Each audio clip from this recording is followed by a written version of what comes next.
جب تک نبوت کا سلسلہ جاری تھا نبی شخصاً خلیفہ تھا. کیوں؟ نبی کے پاس اللہ کا حکم آ رہا ہے براہ راست وحی کے ذریعے سے، لہذا نبی ہی خلیفہ ہے. یہی معاملہ ہے. اب سمجھ لیجئے خود حضور کی زندگی میں لفظ خلیفہ کیوں استعمال نہیں ہوا؟ لیکن حضور خود خلیفہ تھے صلی اللہ علیہ وسلم. آپ نبی تھے، نبی ہونے کی حیثیت سے ذاتی طور پر خلیفہ ہیں.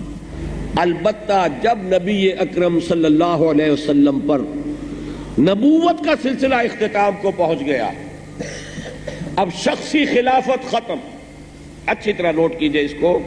یہیں سے ساری ہماری جو عہد حاضر میں خلافت کا نظام بنے گا سیاسی اور دستوری، یہ در حقیقت اس کی بنیادیں ہیں جو استوار ہو رہی ہیں عقلی اعتبار سے.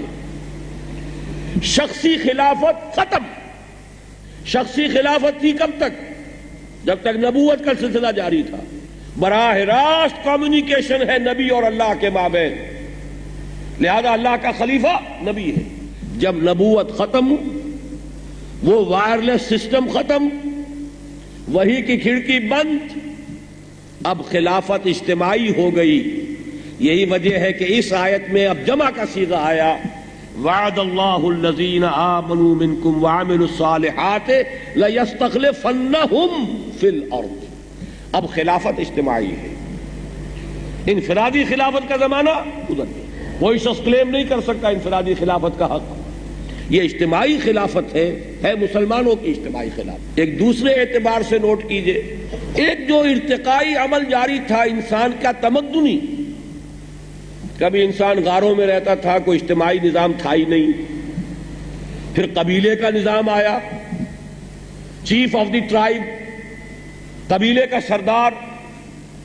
اب قبیلے کا سردار دو طرح کا ہو سکتا ہے، ایک وہ جو سرکش ہے، باغی ہے، کافر ہے، ایک وہ جو خود اللہ کا مطیع ہے.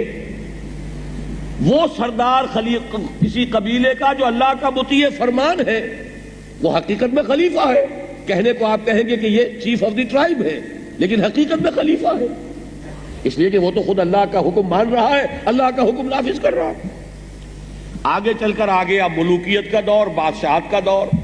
یہاں پر بھی جو بادشاہ حاکمیت کا مدعی ہے، وہ فرعون ہو، نمرود ہو، وہ گویا خدائی کا دعوے دار ہے، باغی ہے. اور جو بادشاہ خود اللہ کا مطیع فرمان، اللہ کا قانون نافذ کرے، وہ خلیفہ ہے، جیسے کہ حضرت داؤد، حضرت سلیمان. اس کے بعد ایک تبدیلی آئی ہے. آج انسان کا تصور ہے پاپولر سوورنٹی کا. اسی کے حوالے سے اس کے مقابلے میں تصور آئے گا پاپولر وائسگرنسی کا. کسی ملک کے عوام اگر حاکمیت کے مدعی ہے تو وہ باغی ہیں، اللہ کے کفر اور شرک کا ارتکاب کر رہے ہیں. کسی ملک کے عوام اگر یہ تسلیم کر لے کہ ہمارا حاکم اللہ ہے، ہمارے پاس جو اختیار ہے وہ اسی کا عطا کردہ ہے، ایک مقدس امانت ہے، اور انہی حدود کے اندر استعمال ہوگا جو اصل حاکم نے معین کر دی ہے، اس کا نام ہوگا اب یہ عوامی خلافت ہے، یہ پاپولر وائسگرنسی ہے. پاپولر سوورنٹی جمہوریت کی بنیاد ہے، وہ کفر ہے، اور پاپولر وائسگرنسی یہ اب خلافت کی بنیاد ہے، اور یہ توحید ہے.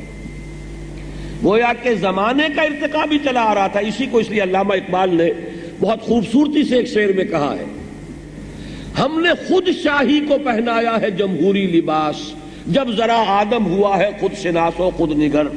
یہ تو جمہوریت ہے کیا؟ ہم نے خود ہی ایک نیا ایڈیشن جو ہے انسانی حاکمیت کا، اصل کفر اور شرک تو ہے انسانی حاکمیت. آج کا انسان ذرا اپنی ذاتی حیثیت، اپنے حقوق، ذرا کچھ زیادہ شعور اس کے اندر پیدا ہو گیا ہے، خود شناس ہو گیا ہے، خود نگر ہو گیا ہے. تو ہم نے یہی کیا ہے کہ وہ ٹنوں نجاست جو ہے وہ ہم نے تولے تولا، ماشا ماشا سب میں تقسیم کر دی ہے. تو نجاست کی نجاست، وہی کفر، وہی شرک. ہم نے خود شاہی کو پہنایا ہے جمہوری لباس، جب ذرا آدم ہوا ہے خود شناس و خود نگر. تو آدم کے خود شناس اور خود نگر ہونے کا جو تقاضا ہے وہ کفر کی سطح پر یوں پورا ہوا کہ عوامی حاکمیت پیدا ہو گئی، اور اسلام اور توحید کی سطح پر اس طرح پورا ہوا کہ ختم نبوت کے نتیجے میں خلافت عوامی ہو گئی. خلافت اجتماعی ہو گئی تب خلافت شخصی نہیں رہی، اور یہ در حقیقت زمانے کے ارتقائی عمل کے ساتھ ایک مطابقت ہے جو اللہ تعالیٰ نے اس طرح پیدا فرما دی ہے کہ جب تک نبوت کا نظام چل رہا تھا خلافت شخصی تھی، نبی اپنی ذات میں اللہ کا خلیفہ تھا، اور جیسے ہی نبی اکرم صلی اللہ علیہ وسلم پر یہ نبوت کا سلسلہ ختم ہوا اب یہ خلافت مسلمانوں کی ہے۔